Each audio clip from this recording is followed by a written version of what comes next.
मन का मंत्र जो चाहोगे वही मिलेगा।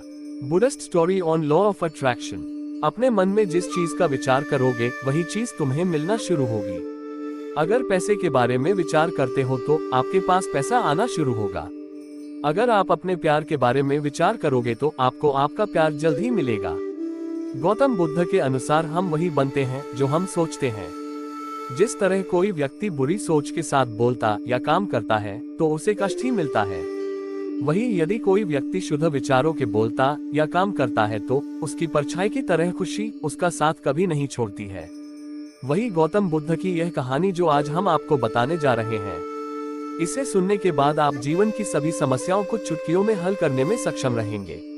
दोस्तों, एक बार की बात है, महात्मा बुद्ध प्रवचन दे रहे थे। प्रवचन में आसपास के बहुत से लोग शामिल थे। सभी लोग ध्यान से बुद्ध को सुन रहे थे। कुछ देर में प्रवचन समाप्त हो गया। तब लोगों ने बुद्ध को प्रणाम किया और अपने अपने घर को चल पड़े। पर एक युवक वहां पर ही बैठा रह गया। बुद्ध की नजर उस युवक पर पड़ी तो वे पूछ बैठे, क्या बात है, कोई जिज्ञासा है क्या? युवक बुद्ध के पास गया और प्रणाम करके बोला, प्रभु, बहुत उलझन में हूँ। जितना इस बारे में सोचता हूँ उतना ही उलझ जाता हूँ। कैसी उलझन है बताओ? बुद्ध ने प्रश्न किया। युवक हाथ जोड़कर बोला, प्रभु, ये संसार कितना विशाल है। संसार में लाखों करोड़ों लोग निवास करते हैं, उनमें भी एक से बढ़कर एक विद्वान, कलाकार, योद्धा। ऐसे में उन सब के बीच में मेरे जैसे सामान्य प्राणी का क्या मूल्य है? युवक की बात सुनकर बुद्ध मुस्कुरा दिए। वे बोले, तुम्हारी जिज्ञासा का उत्तर मिल जाएगा, पर इसमें थोड़ा सा समय लगेगा। क्या तब तक मेरा एक छोटा सा काम कर सकते हो? प्रभु, ये तो मेरे लिए गर्व का विषय है कि मैं आपके काम आ सकूं। युवक ने पुनः अपने हाथ जोड़ दिए और कहा, आप आदेश करें। बुद्ध ने युवक को एक चमकीला पत्थर देते हुए कहा, तुम्हें इस पत्थर का मूल्य पता करना है, पर ध्यान रहे, इसे बेचना नहीं है, सिर्फ इसका मूल्य पता करना है। जैसी आज्ञा प्रभु। ऐसा कहते हुए युवक ने बुद्ध से वह पत्थर ले लिया। उसने एक बार फिर से उन्हें प्रणाम किया और बाजार की ओर चल पड़ा। बाजार वहां से ज्यादा दूर नहीं था। युवक थोड़ी देर में वहां पहुंच गया। वह सुबह का समय था, इसलिए बाजार अभी ठीक से लगा नहीं था। वहां पर एक दुकानदार थे जो आम बेच रहे थे। युवक ने जिज्ञासावश इधर उधर नजर दौड़ाई। उसे एक पेड़ के नीचे एक दुकानदार नजर आया। वह आम बेच रहा था। युवक उस दुकानदार के पास पहुंचा और उसे पत्थर दिखाते हुए बोला, क्या आप इस पत्थर की कीमत बता सकते हैं? दुकानदार एक चालाक व्यक्ति था। पत्थर की चमक देखकर वह समझ गया कि अवश्य ही यह कोई कीमती पत्थर है। वह बनावटी आवाज में बोला, देखने में तो कुछ खास नहीं लगता, पर मैं इसके बदले दशाम दे सकता हूँ। दुकानदार की बात सुनकर युवक को हल्का सा क्रोध आ गया। वह मन ही मन बताया, यह आदमी मुझे बेवकूफ समझता है। इतना सुंदर पत्थर और इसका मूल्य सिर्फ दशाम। अवश्य ही यह झूठ बोल रहा है। युवक को चुप देखकर दुकानदार बोल उठा, क्या कहते हो, निकालू आम? पर युवक ने दुकानदार को कोई जवाब नहीं दिया। युवक चुपचाप आगे बढ़ गया। सामने एक सब्जी वाला अपनी दुकान सजा रहा था।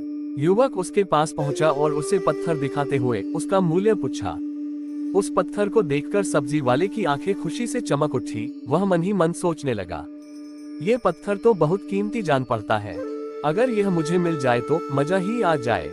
क्या हुआ भाई, कहाँ खो गए? युवक ने दुकानदार की तंद्रा थोड़ी सब्जी वाला चौंकता हुआ बोला, कुछ नहीं, मैं तो बस मन ही मन इसकी कीमत की गणना कर रहा था। वैसे मैं इस पत्थर के बदले एक बोरी आलू दे सकता हूँ।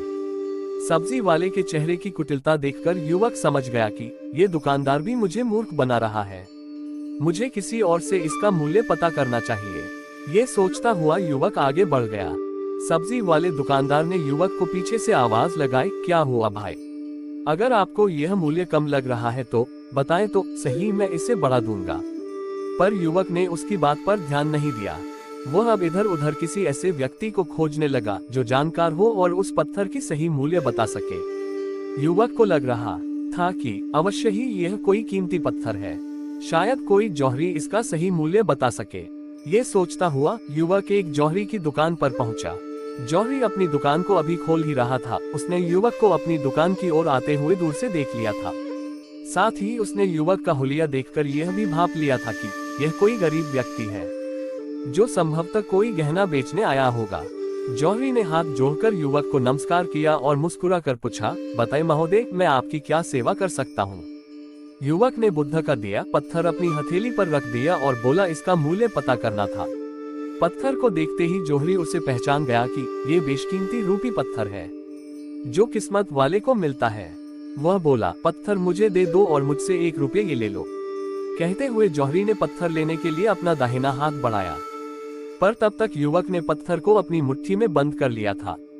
उसे पत्थर के मूल्य का अंदाजा हो गया था, इसलिए वह बुद्ध के पास जाने के लिए मुड़ गया। जौहरी ने उससे पीछे से आवाज लगाई, अरे रे रुको तो भाई, मैं इसके 50 दे सकता हूँ। लेकिन युवक को वह पत्थर बेचना तो था नहीं, इसलिए वह रुका नहीं और दुकान के बाहर आ गया। पर जौहरी भी कम चालाक नहीं था, वह उस अनमोल पत्थर को किसी भी कीमत पर अपने हाथ से जाने नहीं देना चाहता था। वह दौड़कर उसके आगे आ गया और हाथ जोड़कर बोला, तुम ये पत्थर मुझे दे दो, मैं इसके बदले बहुत ज्यादा पैसा देने को तैयार हूँ।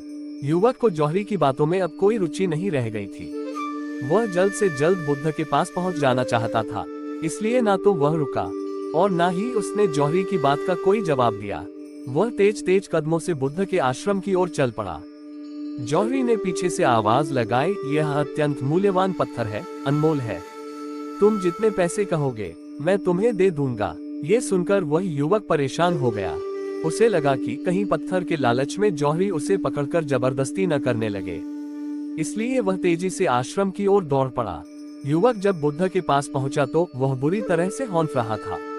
उसे देखकर बुद्ध मुस्कुरा दिए, फिर भी उन्होंने अपने चेहरे से कुछ भी जाहिर नहीं होने दिया। बुद्ध बोले, क्या बात है, तुम कुछ डरे हुए से लग रहे हो। युवक ने बुद्ध को प्रणाम किया और सारी बात कह के सुनाई। साथ ही उसने वह पत्थर भी उन्हें वापस कर दिया। बुद्ध बोले, आम वाले ने इसका मूल्य आम बताया, आलू वाले ने 1 बोरी आलू और जौहरी ने बताया कि यह अनमोल है। इस पत्थर के गुण जिसने जितने समझे उसने इसका मूल्य उसी हिसाब से लगाया। ऐसे ही यह जीवन है, प्रत्येक व्यक्ति खान से निकले हुए एक हीरे के समान है जिसे अभी तराशा नहीं गया है। जैसे जैसे समय की धार व्यक्ति को तराशती जाती है, व्यक्ति की कीमत बढ़ती जाती है। ये दुनिया व्यक्ति को जितना पहचान पाती है उसे उतनी ही महत्ता देती है। कहते हुए बुद्ध एक क्षण के लिए रुके, फिर बोले, किंतु आदमी और हीरे में अंतर यह है, हीरे को कोई दूसरा तराशता है और व्यक्ति को अपने आप को स्वयं ही तराशना पड़ता है। और जिस दिन तुम अपने आप को तलाश लोगे, तुम्हें भी तुम्हारा मूल्य बताने वाला कोई ना कोई जौहरी मिल ही जाएगा। गौतम बुद्ध उस लड़के को ये सीख देना चाहते थे कि जो इंसान अपने मन में खुद के बारे में विचार करता है वह व्यक्ति उसी के समान बनता जाता है। किसी इंसान को अगर दुनिया की किसी भी चीज से सच्चे मन से लगाव हो तो वो इंसान उस चीज को प्राप्त कर लेता है। वही जो इंसान अपनी मनचाही चीज को प्राप्त करने में असफल था, उस इंसान ने अपने मन में सच्चे भाव से उस चीज को चाहा नहीं होता है। तो दोस्तों, ये स्टोरी आपको पसंद आई हो तो इसे अपने दोस्तों के साथ साझा करें और इस स्टोरी को लाइक करें, कमेंट करें और हमारे चैनल को सब्सक्राइब करें ताकि आप हमारी आने वाली बुद्ध मोरल स्टोरी को न खो दें। धन्यवाद। नमो बुद्धाय।